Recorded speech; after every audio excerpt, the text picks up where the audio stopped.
ുമ്പോൾ ആളുകളിൽ അവനവൻ്റെ സ്വാർത്ഥതയോ മറ്റു താല്പര്യങ്ങളോ എല്ലാം കടന്നുകൂടിക്കൊണ്ടാണ് ഈ ഛിദ്രതയെ അല്ലെങ്കിൽ വിഘടിച്ചു പോകുന്നതിനെയൊക്കെ പ്രോത്സാഹിപ്പിച്ചുകൊണ്ടിരിക്കുന്നത്.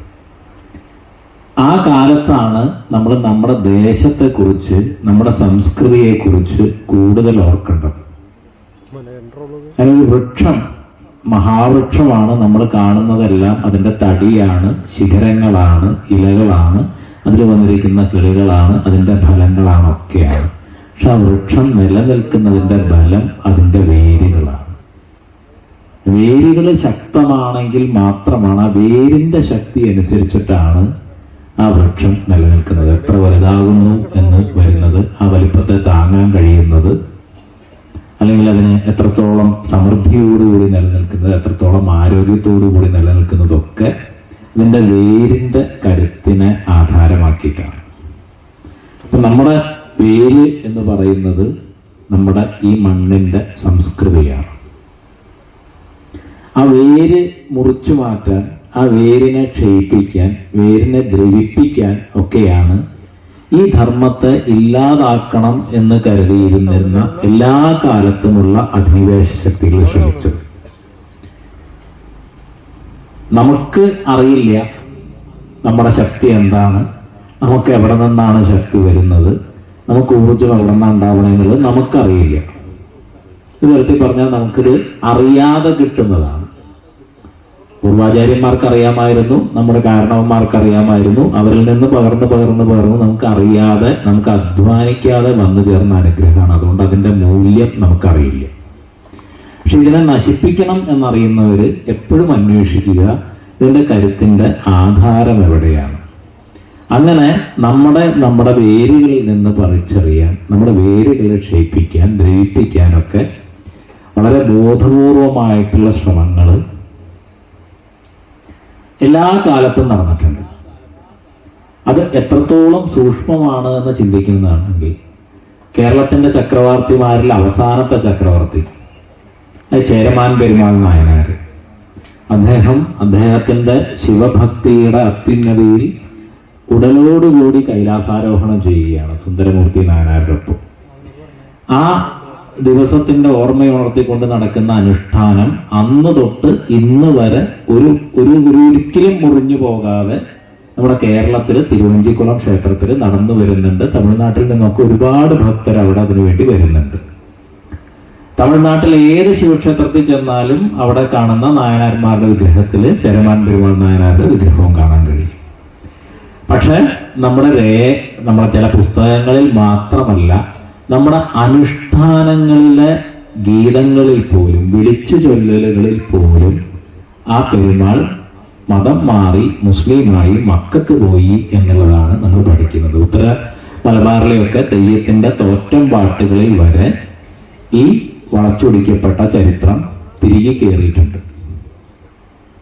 പലപ്പോഴും അത്തരത്തിൽ ധർമ്മത്തെ ഉപേക്ഷിക്കുന്നതിനൊക്കെയുള്ള ഒരു ന്യായീകരണമൊക്കെ ആയിട്ട് അത്തരം ശ്രമങ്ങൾ നടത്തുന്ന ആളുകളൊക്കെ ഉദാഹരിക്കുന്നത് ഇത്തരത്തിലുള്ള കാര്യങ്ങളാണ്. പിന്നെ പലപ്പോഴും പല ആചാര്യന്മാരും ഒക്കെ പറഞ്ഞു കേട്ടിട്ടുണ്ടാവും, ഭവിഷ്യപുരാണം അടക്കമുള്ള ഇതിഹാസ കൃതികളിലൊക്കെ വന്നിരിക്കുന്ന കൂട്ടിച്ചേർക്കലുകളും വളച്ചൊടിക്കലുകളും ഒക്കെ. അതൊക്കെ പൊതുവിലുള്ള കാര്യമാണെങ്കിലും ഏറ്റവും സൂക്ഷ്മമായിട്ട് നമ്മുടെ നാട്ടിലുള്ള ഒരു കാര്യത്തിനെ കുറിച്ചിട്ടാണ് പറഞ്ഞത്. അപ്പൊ അങ്ങനെ നോക്കുമ്പോൾ നമ്മുടെ വേരുകളിലേക്ക് വള്ളുവനാട്ടിൽ നിന്ന് നോക്കുമ്പോൾ, അതായത് വള്ളുവനാട് ഹിന്ദു ധർമ്മ പരിഷത്ത് എന്ന് പറയുന്നത് നമ്മൾ വിശാലമായി ഒന്ന് ചിന്തിച്ചാൽ നമ്മുടെ കേരളീയ സംസ്കൃതിയുടെ ഹിന്ദുധർമ്മ പരിഷത്തായി തന്നെ നമുക്ക് കണക്കാക്കാൻ കഴിയണം.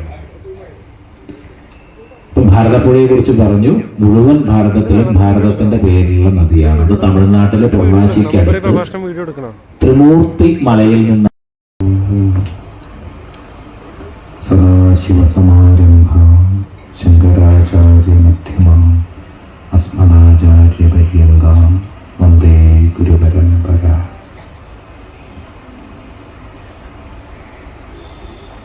ഈ ധന്യമുഹൂർത്തത്തിൽ ഇവിടെ എത്തിച്ചേർന്നിരിക്കുന്ന സംപൂജ്യരായ ആചാര്യശ്രേഷ്ഠർക്കും എല്ലാ ഹിന്ദു ധർമ്മ സേനാനികൾക്കും നമോ നാരായണ പൂർവകമായ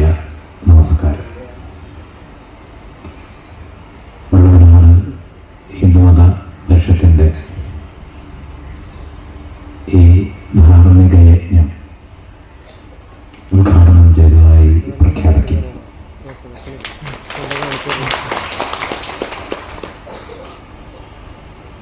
വള്ളുവനാട് എന്ന പദം, ആ ദേശം ഭാരതപ്പുഴയുടെ നദീതടമാണ്.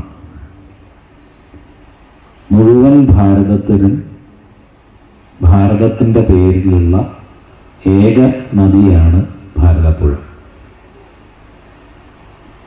ഇന്നത്തെ കാലമൊക്കെ നമ്മൾ കഴിയുന്നത്ര സങ്കുചിതമാകാൻ ശ്രമിച്ചുകൊണ്ടിരിക്കുന്ന, ഓരോന്നും മറ്റിൽ നിന്ന് വേറിട്ടതാകാൻ ശ്രമിച്ചുകൊണ്ടിരിക്കുന്ന, അതിനു വേണ്ടിയിട്ടുള്ള പ്രചരണങ്ങളും പ്രവർത്തനങ്ങളുമൊക്കെ വിഘടിക്കാൻ വേണ്ടി, ഛിദ്രമുണ്ടാകാൻ വേണ്ടി പലരും പലതരത്തിൽ പരിശ്രമിച്ചുകൊണ്ടിരിക്കുന്ന ഒരു കാലമാണ്. ഭാരതത്തിൻ്റെ പൂർവാചാര്യന്മാര് നേരെ തിരിച്ചാണ് ചിന്തിച്ചത്. അതിനു വേണ്ടിയിട്ടാണ് തപസ് ചെയ്തത്. എല്ലാവരെയും ഒന്നായി നിർത്താൻ വേണ്ടിയിട്ട്, എല്ലാവരുടെയും ക്ഷേമത്തിന് വേണ്ടിയിട്ട്. അതാ എല്ലാവരും എന്ന് പറയുന്നതിൽ മനുഷ്യര് മാത്രമല്ല, പ്രപഞ്ചത്തിലെ സമസ്ത ജീവജാലങ്ങളും ഉൾക്കൊണ്ടുകൊണ്ടാണ്. നമ്മുടെയൊക്കെ നവരാത്രിക്ക് തൊട്ട് മുമ്പായിട്ട് ഉത്തരഭാരതത്തിൽ മഹാലയപക്ഷം എന്ന് പറയുന്ന പിതൃപക്ഷമാണ്. ആ പിതൃപക്ഷത്തിൽ അമാവാസിക്ക് അവസാനത്തെ ദിവസം മഹാലയ ശ്രാദ്ധം ചെയ്യുമ്പോൾ അതിലെ ശ്രാദ്ധത്തിൽ സാധാരണഗതിയിൽ നമ്മൾ നമ്മുടെ പൂർവികർക്കാണ് ബലിതർപ്പണമൊക്കെ ചെയ്യുക. പക്ഷെ ആ മഹാലയ ശ്രാദ്ധത്തിൻ്റെ സങ്കല്പത്തിൽ രൂപമില്ലാത്തവർക്ക്, അനാഥർക്ക്, ബന്ധുക്കളില്ലാതെ പോയവർക്ക്, മക്കളില്ലാതെ പോയവർക്ക്, അങ്ങനെ പ്രപഞ്ചത്തിലെ എല്ലാ പല പല പല ശ്രേണിയിൽപ്പെട്ട പലർക്കായിക്കൊണ്ടായിട്ടാണ് സങ്കല്പം ചെയ്യുന്നത്. അതിൻ്റെ ഏറ്റവും അവസാനത്തെ ഉദകം നൽകുമ്പോൾ പ്രാർത്ഥന അതീതകുലകൂടീനം സപ്തദ്വീപനിവാസിനാം പ്രാണിനാം ഉദകം ദത്തം അക്ഷയം ഉപദിഷ്ടതു എന്നാണ്.